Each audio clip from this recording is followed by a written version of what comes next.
Hello and welcome back to another episode of Injustice For All MMA. My name is David, and this episode is for UFC Fight Night, Jan versus Dvalishvili.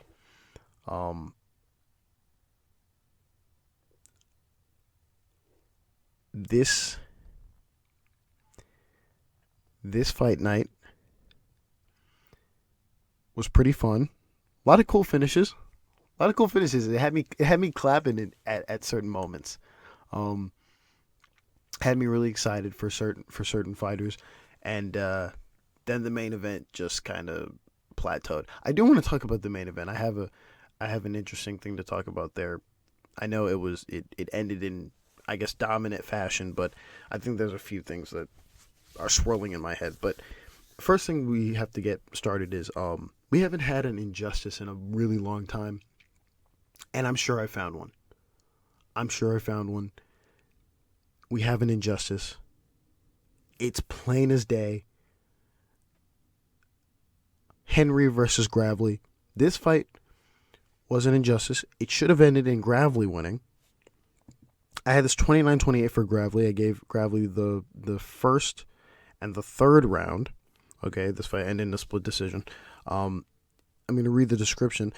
In the first round, Gravely had a takedown, and he outstruck Henry. He didn't outstrike him by a lot. It was enough, and he had the takedown. That round is his.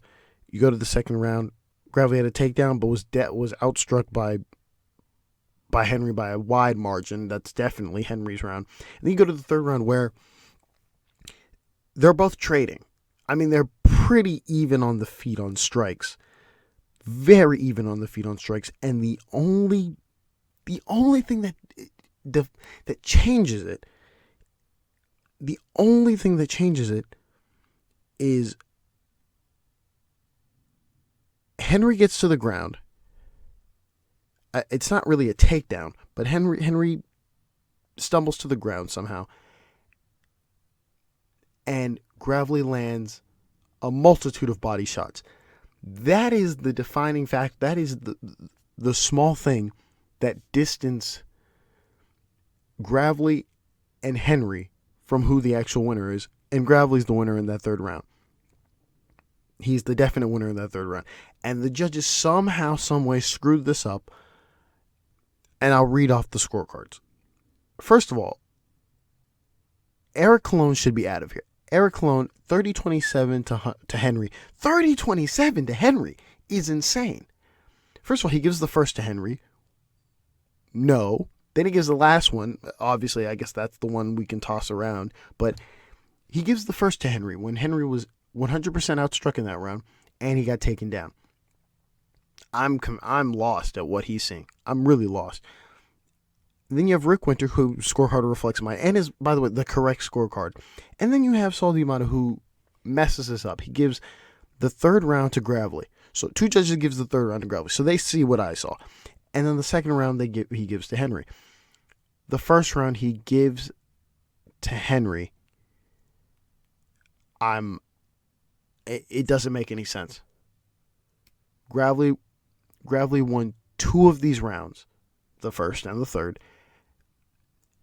and was robbed. And, I don't like to do the crowd booed at the end or whatever, but, come on. At a certain point, Gravely won this fight.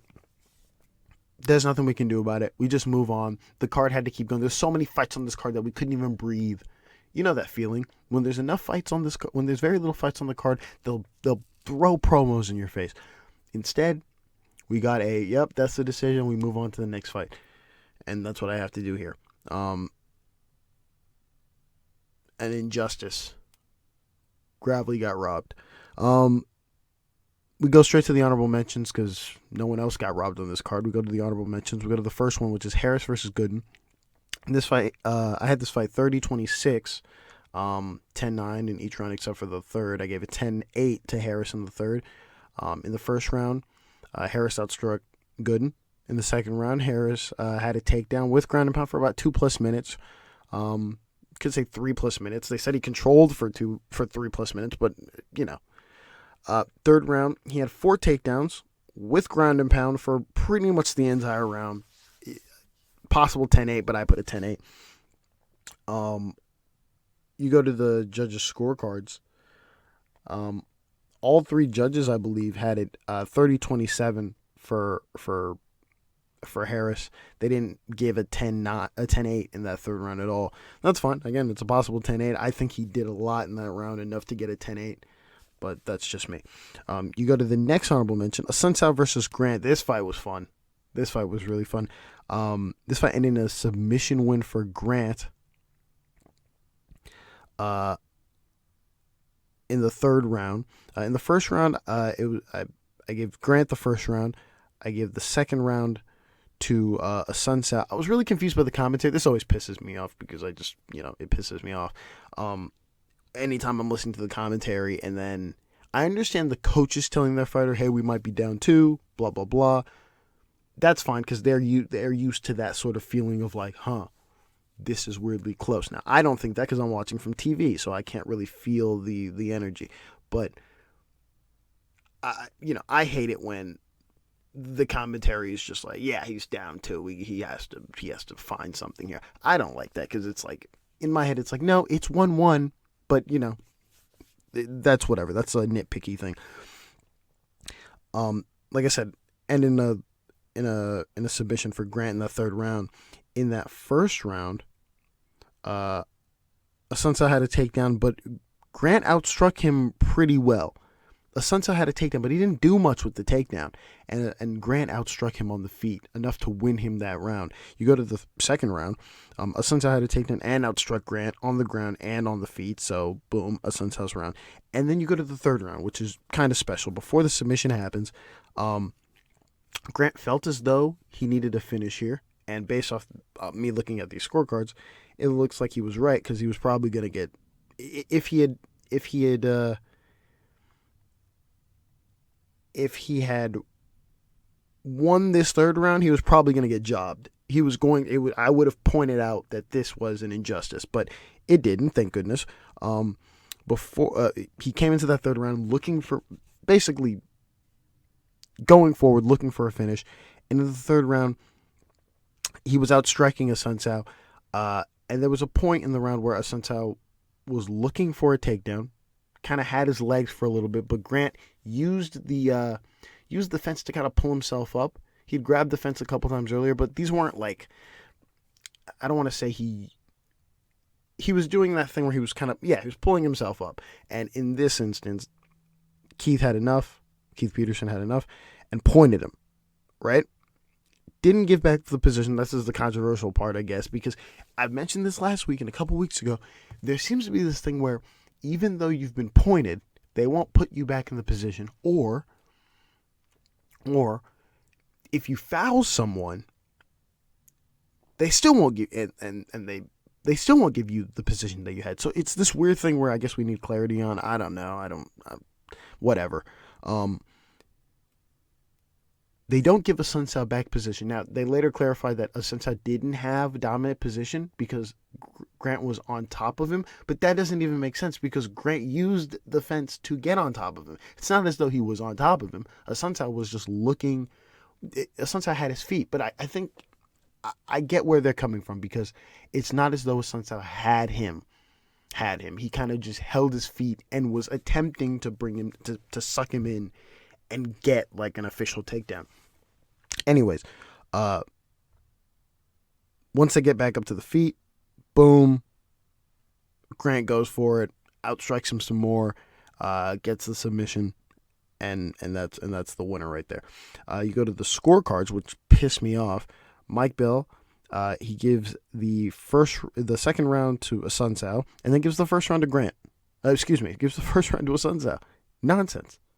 Saul D'Amato, his scorecard reflects mine. And then Jacob Montalvo, same thing, gives the first round to Assuncao. That's nonsense. Honorable mention to Mike Bell and Jacob Montalvo. Next honorable mention is Williams versus Brzeski. I had this 30-27 for Williams in that first round. It was kind of close on strikes. We're kind of trading back and forth. It's close on strikes, but Williams had 3 takedowns. That's the thing that pulls it away. In the second round, Williams again had 3 takedowns with ground and pound, and he dropped Brzeski. It was kind of a weird thing. He hits him, and then Brzeski kind of stumbles back. So it's a drop, but it's a unique looking one instead of the typical drop. Punch to a drop. It's more like a punch, and then he progressively gets dropped. Then you go to the third round where Williams had a takedown and ground and pound for about 3+ minutes. There's no need for a 10-8 here. I know I heard a 10-8, which is why I have this marked. There's no need for a 10-8 here. Williams is landing ground and pound, but it's not enough. It's not as though it's not, Harris Gooden third round 10-8, because he just kind of lands a couple shots and then just kind of lays on him, lands a couple shots, then kind of lays on him, and then the last 30 seconds he's like, all right, now it's time to turn it on. That's not a 10-8 for me. You go to the judges' scorecards.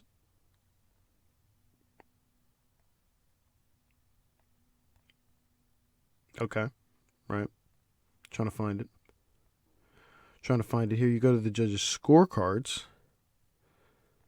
Still trying to find it. Found it. You go to the judges' scorecards, and Mike Bell had a 30-27. The scorecard reflects mine. Adelaide Bird and Saul D'Amato had a 30-26. They gave the third round to Williams a 10-8. Again, I get why they did the 10-8. I disagree, but I get it. We go to the next and last honorable mention. Okay, and that would be Petrino versus Turkalj. And I had this 29-28 for Petrino. I was very surprised that Turkalj didn't get a round from any of the judges, specifically the third round, to be fair.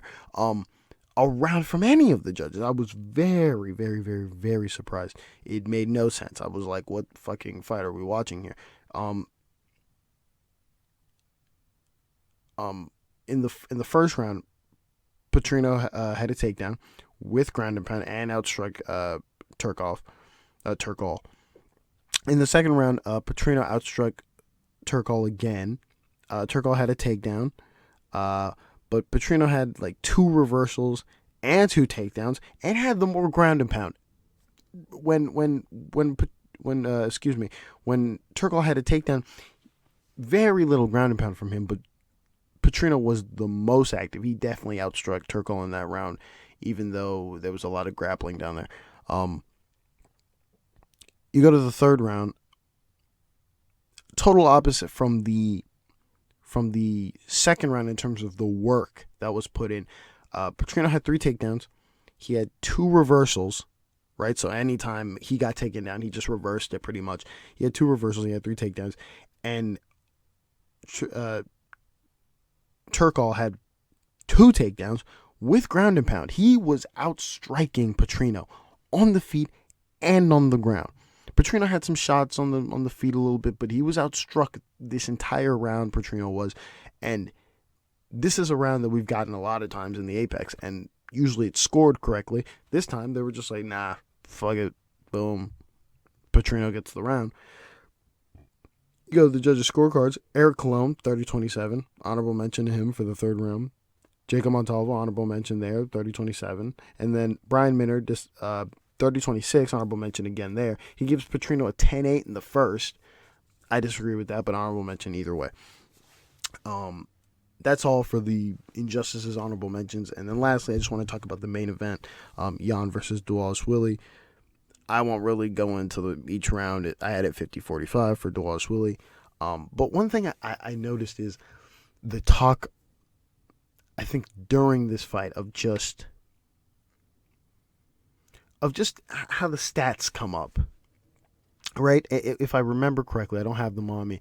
11 takedowns to 1. Now, if I'm looking at my notes, I'm going to read my notes real quick. I'm not reading them I'll read them in entirety. Dvalishvili outstruck Jan, had a takedown in round 2. Both had 2 takedowns, but Dvalishvili outstruck Jan in the third round. Dvalishvili outstruck Jan. In the 4th round, Dvalishvili had a takedown and outstruck Jan. And in the 5th round, he had a takedown and outstruck Jan. The reason why I'm saying that is if I count these up correctly, it's 1, 2, 3, 4, 5. Let's just be real here. It's 5 real takedowns by Dvalishvili and 2 takedowns by Petr Yan. The reason why I'm pointing this out is not to make some stupid case that Yan was in this fight or anything like that. I'm just pointing out how inconsistent whoever the fuck is pressing the stat numbers in the back are. It's very disgusting because I think back to the Colby Covington fight of, Colby got down Kamaru Usman and they didn't count it.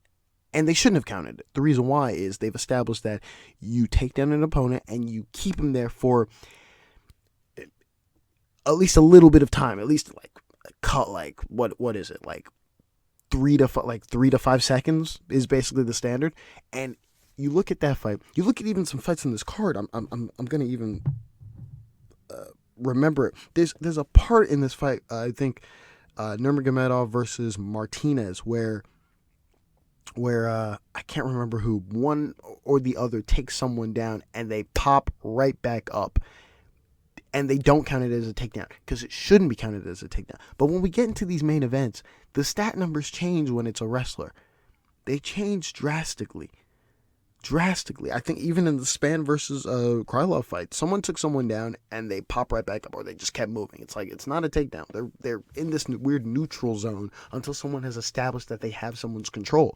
And if you look in the Dvalishvili versus Yan fight, Dvalishvili dominated the fight via cardio, but we still need to understand that he never, when he took him down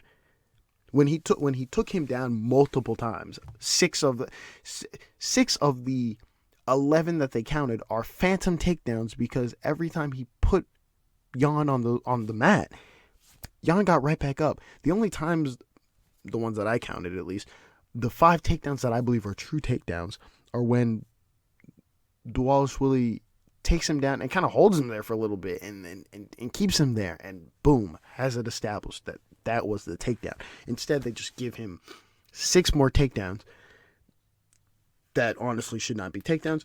Yan gets credited with 1 takedown instead of the actual takedown where he grabs his leg, kind of sweeps him, and then gets on top of him. We've counted those type of takedowns for many people. Many fighters get those takedowns. This time, we're just not going to give him a takedown for some weird, awkward reason. It's insane. It's just weird how the stats look and line up.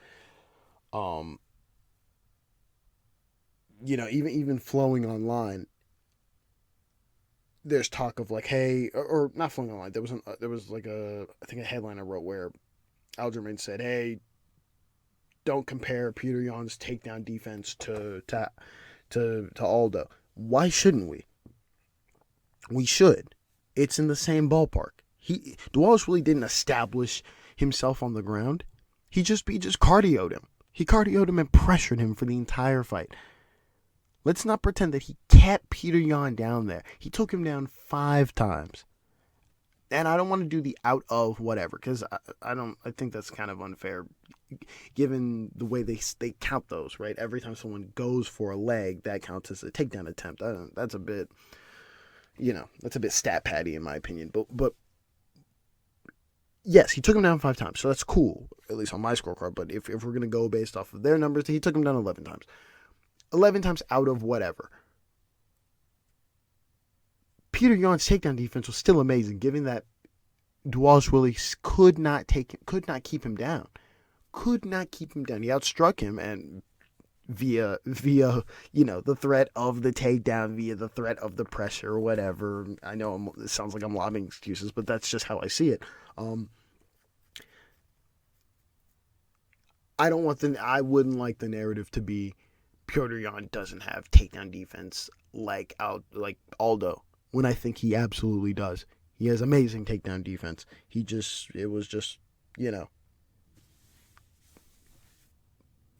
got beat this time. He just got beat, but not 11 takedowns beat. And now he's on a 3-fight losing streak, and he'll probably fight. I mean, he'll probably fight Cheeto if he loses to Sandhagen. He'll probably fight Sandhagen if he loses to Cheeto. It's crazy. It's crazy. Or he'll probably have to fight down. It's insane. But that's it for the entirety of the card. Great card, nice card. And that's all I got. Thank you all for listening, and God bless.